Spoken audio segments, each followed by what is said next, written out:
आइए कुछ और जानकारियां आपके साथ ग्राफिक्स के माध्यम से शेयर करें कि आखिर ये हमले इतने ज्यादा बढ़ कैसे गए, क्या वो ट्रिगर पॉइंट रहा और क्या है ये ऑपरेशन रोरिंग लायन, जिसका ये देखिए एक फ्लैग भी यहाँ पर जारी किया गया था। इजराइल के ऑपरेशन का ऑफिशियल नाम है रोरिंग लायन। इसी नाम से इजराइल ने ईरान में ऑपरेशन चलाया। ये संयुक्त ऑपरेशन था इजराइल और अमेरिका का, जिसके तहत लगातार ये पूरे हमले देखने को मिले थे। इजराइल में लायन शक्ति और पराक्रम का प्रतीक है, इसीलिए यहाँ पर इसको तवज्जो दी गई और इसको अपना एक सिंबल के तौर पर फ्लैग में रखा गया। लायन जिस तरीके से शक्ति प्रदर्शित करता है, रोरिंग लायन जंग के बाद जीत का प्रतीक माना जाता है और इसी वजह से ये फ्लैग रखा गया है। खुद को प्रेरित करने के लिए रोरिंग लायन, जो कि जंग के बाद जीत का प्रतीक रहता है। और गजा में चल रहे ऑपरेशन का नाम स्वर्ड्स ऑफ आयरन था, और तो कुछ उसी से मिलता जुलता यहाँ पर ये पूरे ऑपरेशन का नाम रखा गया है। इजराइल के ऑपरेशन का ऑफिशियल लोगो भी ये देखिए आपको दिखा रहे हैं, रोरिंग लायन, जो कि जीत का प्रतीक है जंग के बाद। और इसी के तहत इस ऑपरेशन की शुरुआत और ये जो तमाम हमले बोले गए थे, संयुक्त तौर पर ये जो पूरा हमला बोला गया था इजराइल और अमेरिका का ईरान के ऊपर, ऑपरेशन रोरिंग लायन इसका नाम दिया गया, यानी कि दहाड़ता हुआ शेर, क्योंकि ये प्रतीक माना जाता है किसी भी जंग में जीत का। और देखिए पहले ही जब ये लोगो सेट कर लिया गया है तो कहीं ना कहीं इजराइल और अमेरिका को ये साफ पता है कि इस जंग में जीत उन्हीं की होने वाली है। जीत का प्रतीक और उसी का लोगो, उसी का सिंबल पहले ही यहाँ पर इस ऑपरेशन के तहत तैयार कर लिया गया था और इसी के तहत इस ऑपरेशन की शुरुआत करते हुए लगातार हमले दागे जा रहे हैं और ईरान कमजोर पड़ता हुआ नजर भी आ रहा है। अब क्या ईरान घुटने टेकेगा? फिलहाल तो हालांकि ऐसे कोई हालात नहीं है, लेकिन ईरान के 8 दिग्गज क्योंकि ढेर हो गए हैं इजराइल के हमले में।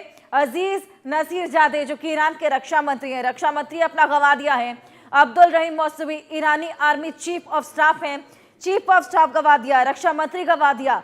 कितने बड़े पद पर तैनात ये तमाम ऑफिसर्स और ये लीडर्स हैं जिसको ईरान गंवा चुका है। मोहम्मद पाकपुर IRGC के कमांडर और ये तमाम लीडर्स हैं, बड़े बड़े सेक्टर्स को संभालने वाले, IRGC को संभालने वाले, रक्षा मंत्रालय संभालने वाले, चीफ ऑफ स्टाफ संभालने वाले, खामनेई के सलाहकार अली शमखानी, इनकी भी जान चली गई है इन पूरे हमलों में। और देखिए सुप्रीम लीडर तो ईरान ने अपना गंवाया ही है, 8 दिग्गज अभी तक ढेर हो चुके हैं।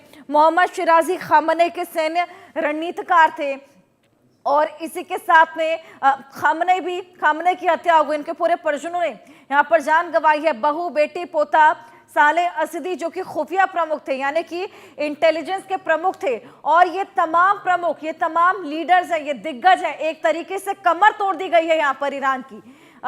हुसैन जबल अमेलियन, जो कि SPND के अध्यक्ष है, ये तमाम IRGC, SPND, Raksha, chief of staff, Khamenei के रणनीतिकार, इन तमाम लोगों की जान चली गई। नेतन्याहू का न्यू मिडल ईस्ट का जो पूरा प्लान है, खामनेई का अंत तो हो चला, आतंक के नए युग का अंत होगा, ये कहना है। इजराइल का संकल्प है कि अब समझौता नहीं होगा, अब सिर्फ संहार होगा, यानी कि समझौते का अब कोई भी विकल्प नहीं रह गया है। जो डायलॉग की स्थिति थी अब वो नहीं होगी, अब केवल नरसंहार होगा, अब नया मिडिल ईस्ट बनेगा। ये साफ यहाँ पर नेतन्याहू ने कह दिया। और अली खामनेई की मौत के बाद से ही लोगों में भी बगावत के सुर बुलंद हो चले हैं। लगातार इंतकाम की तैयारी लोगों ने कर ली है। ईरान की ओर से भी लगातार ताबड़तोड़ प्रहार है और ईरान भी अब इंतकाम को तैयार है।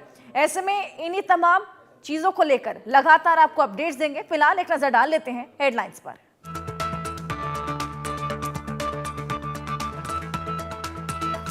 पीएम मोदी ने की CCS की बैठक, मिडिल ईस्ट के हालात पर हुई चर्चा।